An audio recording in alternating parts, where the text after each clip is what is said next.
Yun, magandang araw. Sorry, gabi na pala ngayon.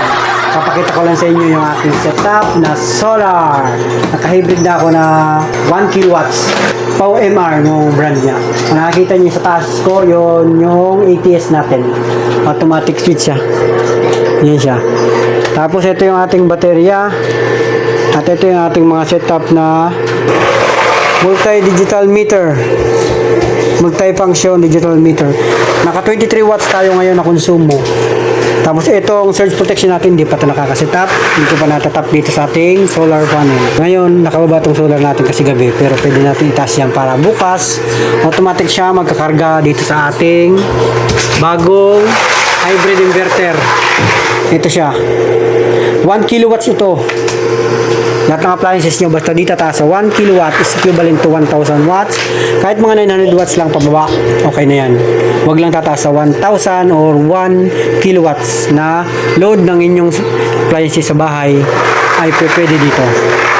Bali, ang kagandahan na pala dito, kung walang init at hindi mag-charge itong panel natin dito, hindi lumabas kasi walang init, halimbawa, pwede na siyang i-charge dito sa AC input. Meron na siyang AC input. Yan yung maganda dyan.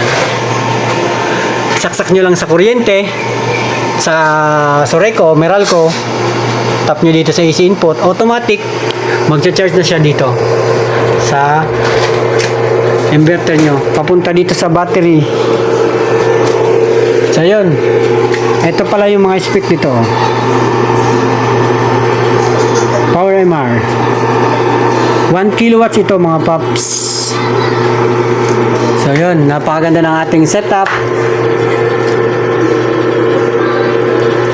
Kapag nalubat ito, magsiswitch siya dun, lilipat na lang siya. Hindi ko pa kasi nakakalikot to. Hindi ko alam kung meron tong ATS na automatic. Hindi ko pa kasi masyado gamay.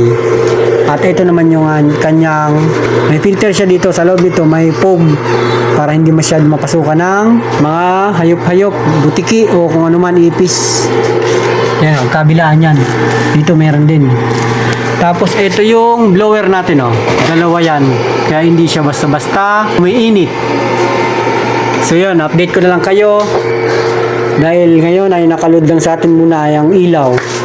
Hindi ko pa kasi gamay ito kung paano ang settings nito. Kaya ilaw muna yung niload ko. Ito siya. 23 watts.